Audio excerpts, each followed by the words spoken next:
Hello everyone, this is Rachel Kirkland here, the Modern Shaman. Thanks for being with me for another YouTube question and answer video. I want to just share from a space of love with you all, first and foremost. Tell you that I've been keeping you in a space with my meditation and prayer time. Personally, just sending everyone the sensation of comfort and a lot of community. Wanting people to know that they're not alone. Wanting them to know that they are always connected and that Spirit is right with them every step of the way. I hope that your heart is feeling that in some way, shape, or form during this quarantine, that you still, it's just my heart, that you still feel a sense of connection. And that you know without a shadow of a doubt that nothing can take that away from you. Because it can't. It truly can't. And I just want to encourage you as things begin to look or seem or see from the outside like a lot of differences, things that separate you from others. I want to encourage you to always lean in towards the similarities, towards our human kind, as our family, as our collective.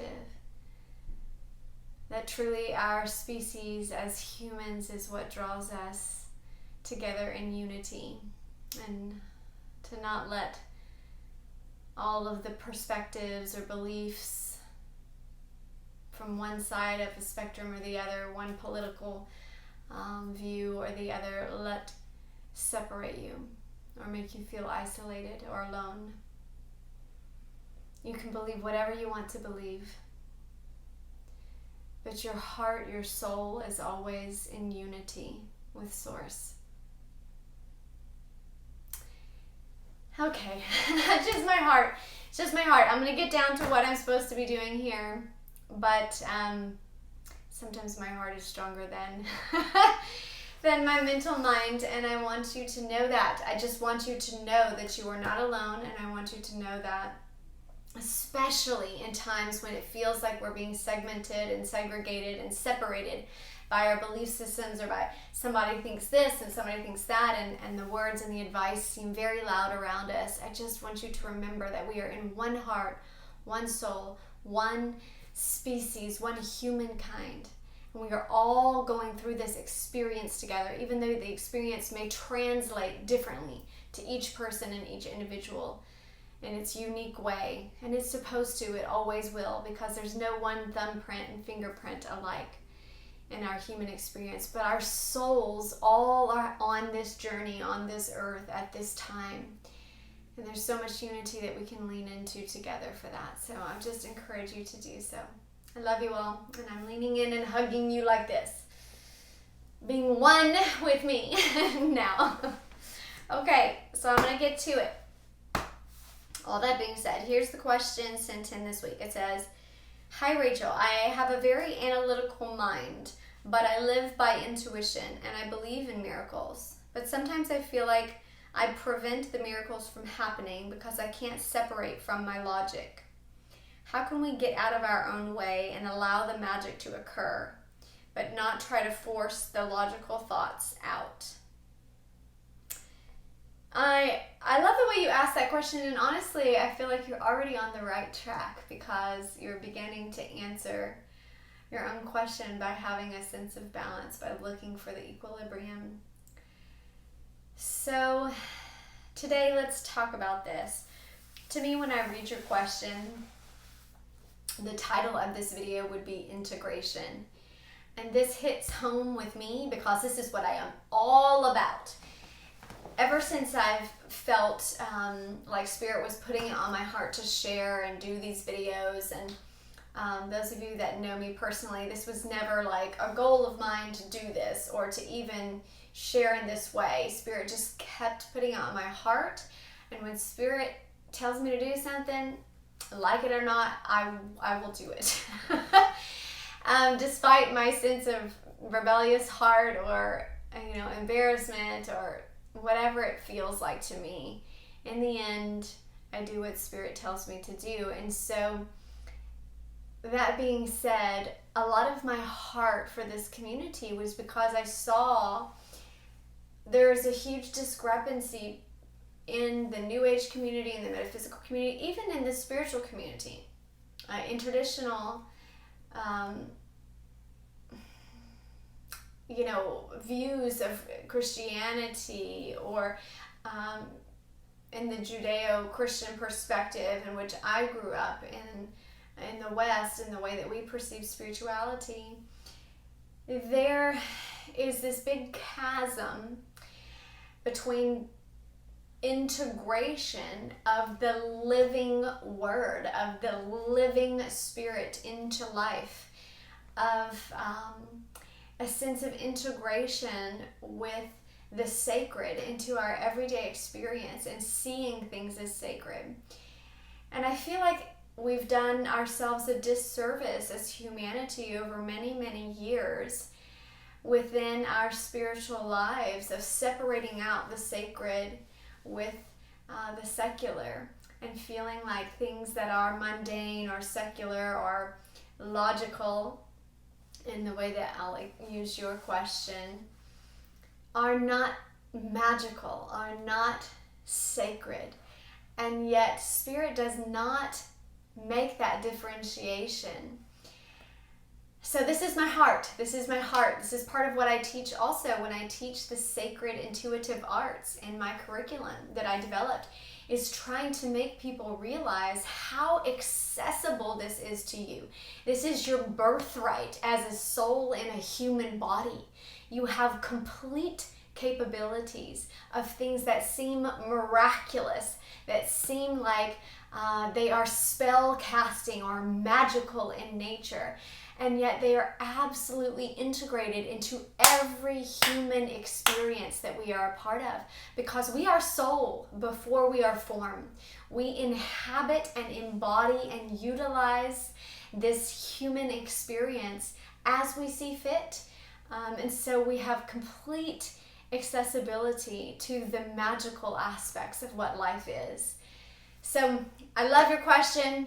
It's part of my heart and purpose of why I do what I do and why I teach things the way I do, making them very accessible to all of us, to not feel like only the priests and those that get to go into the Holy of Holies or sit in a cave for 40 years and meditate are able to connect and move into trance and channel. No. Every day, every moment, we are able to have access to what is ours, what is always available, what is here, and what is living and breathing through us as us all the time. First thing I want to focus on with your question, or kind of bring up, is that the question itself is kind of written in a mutually exclusive way that identifies polarities as being separate, right? And from Spirit's perspective, every time I am connecting and going into the quantum realms, or going into these higher dimensional spaces, or going out of the body or in the body, anytime I am connecting in this very intentional, psychic way and melding with another form and pulling the information here, Spirit is so clear in the way that it does not cancel out two different perspectives. Spirit is allowing for all of it. And I love that quote. I can't remember when it was said, but the British sci-fi novelist Arthur Clarke, y'all have probably heard this before, has several quotes about, really high technology and about magic and science. And I love the perspective. And I feel like it's always so poignant. He said that magic is just science that we have yet to understand. And the same thing with high technology. Will always seem magical for those of us that don't understand the technology of it. And so it's the same with this understanding that something is magical, something comes out of nowhere, or things synchronistically work out. They only seem that way from a perspective that is not aware of the science or the logic behind how that came about, or the sequencing, or the events that brought that about in terms of the mechanics of it. Once we understand the mechanics of it, suddenly it takes out the magical point of view, and we just think, oh, that's just science. And this has always been the case when we look back historically. Things that seemed miraculous back in the day, now we can explain away with certain mechanics or with scientific study, and show particular events that are causal to the next event.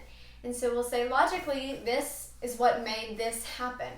Well, if we don't understand it from the logical perspective, then we would call it and claim it an intuitive sense of magic and just letting things synchronistically work out, being in the flow, or I don't know how it happened, it just happened. So spirit and that multidimensional perspective never says one cancels out the other. It's just a matter of semantics and the way that we're explaining it, that seems like it's a polarized perspective, that seems like it either has to be magic or it has to be logic. It either has to be intuitive and feminine, or it has to be logical and masculine. In reality, spirit holds room, and both are occurring at the same time. It's absolutely magical, and yet it's absolutely logical. And this is the way, say, the human body works. Birth, the magic of creating a child. We can look at that process and think that is absolutely magical. There's no way I could logically explain it all.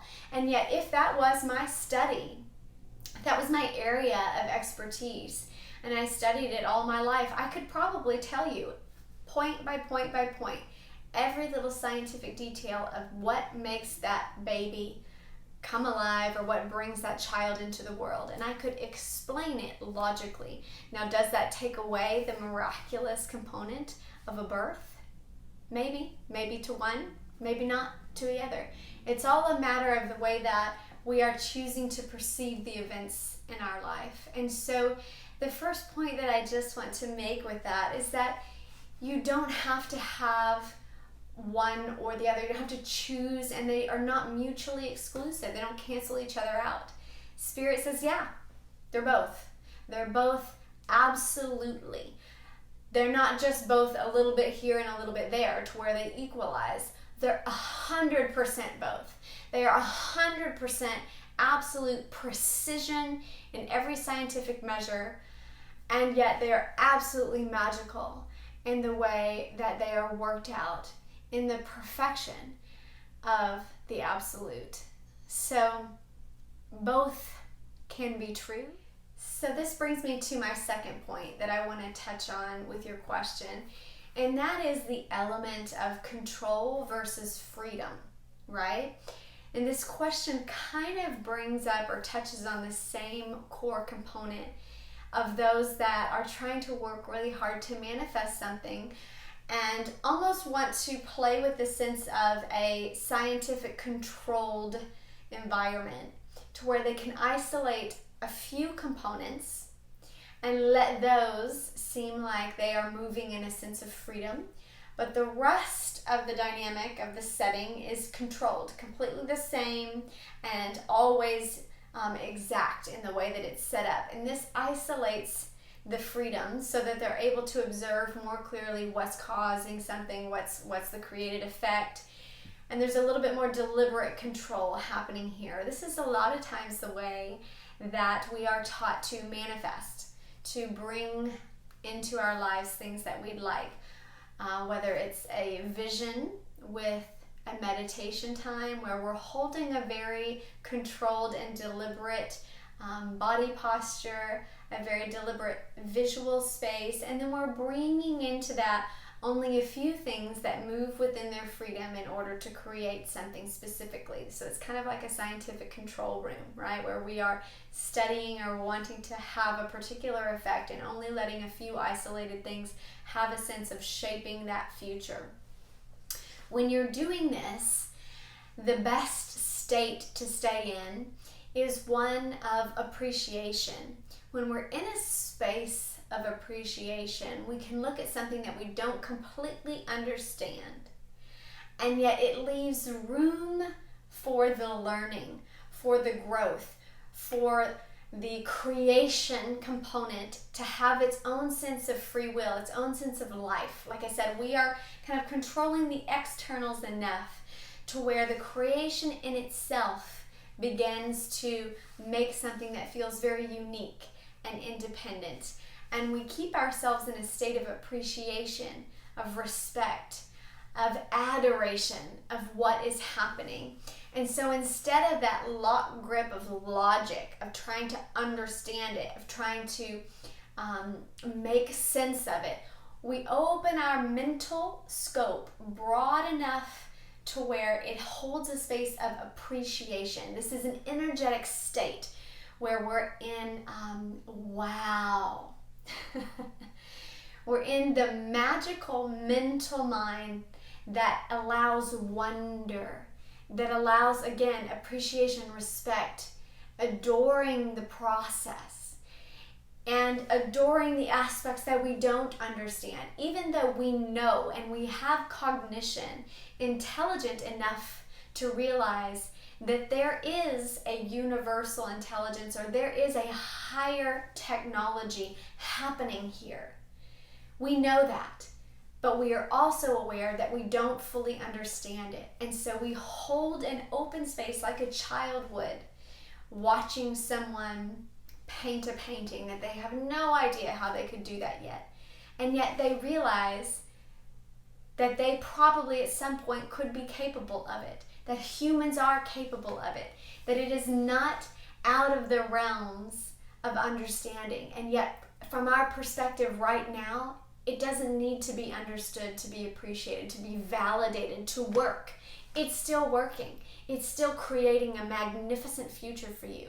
And so holding that space that gives a little bit more room is easily done in the energy of appreciation. So I would just encourage you, when you're trying to create or stay in this balanced equilibrium space, it is the awareness that yes, something highly intelligent, highly precise is happening here.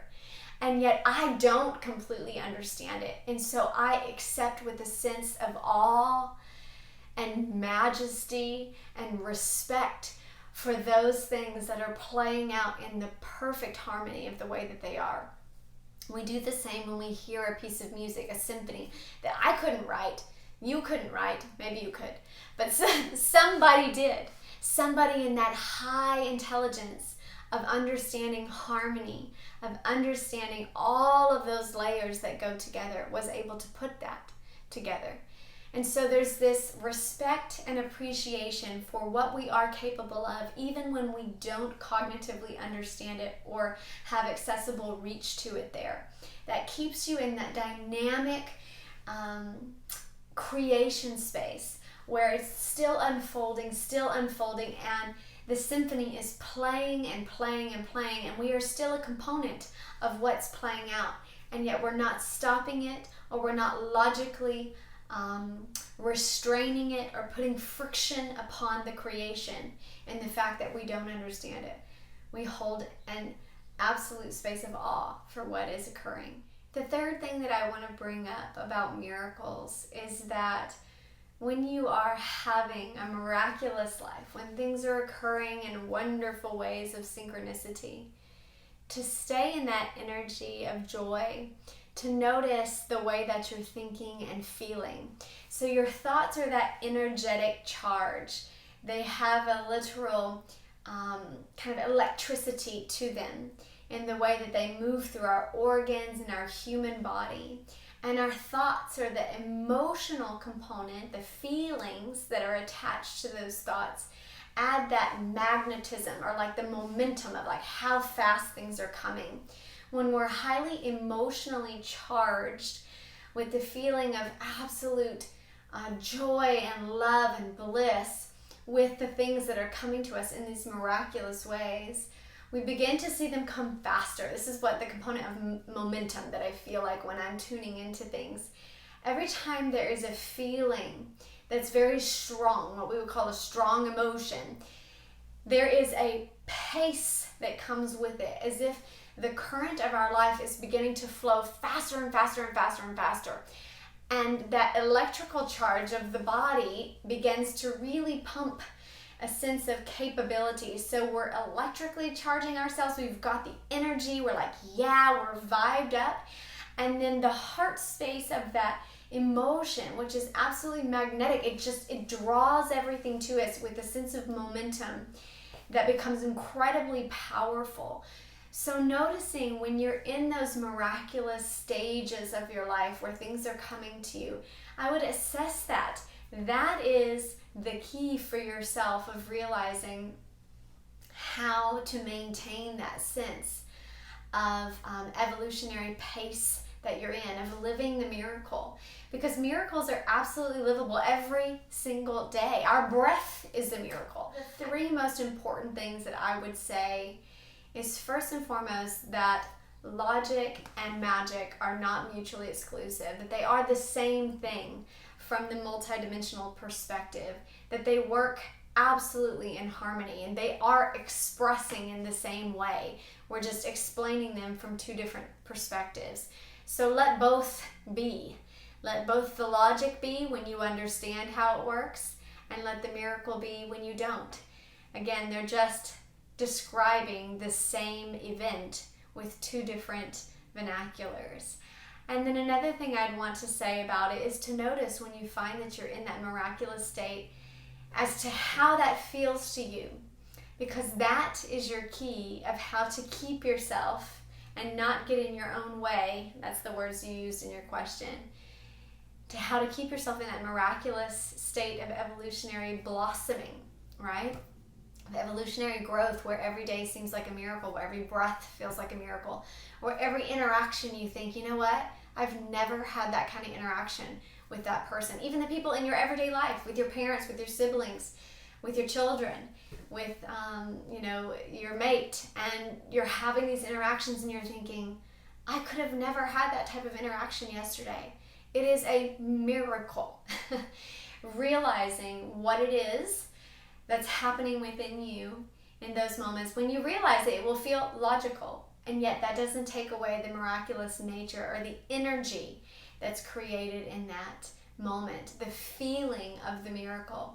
And you can sustain that in that feeling mode of absolute appreciation, of being in wonder and awe when it's not completely understood, that even those pieces you just move in a sense of glory, like absolutely, this is a glorious life that has absolute miracle and absolute amazing precision with universal intelligence, and all of it is in its divine expression through my life with beauty like a masterpiece. I'm sending you all love. I'm going to sign out for the week. We'll be back here next time with another video.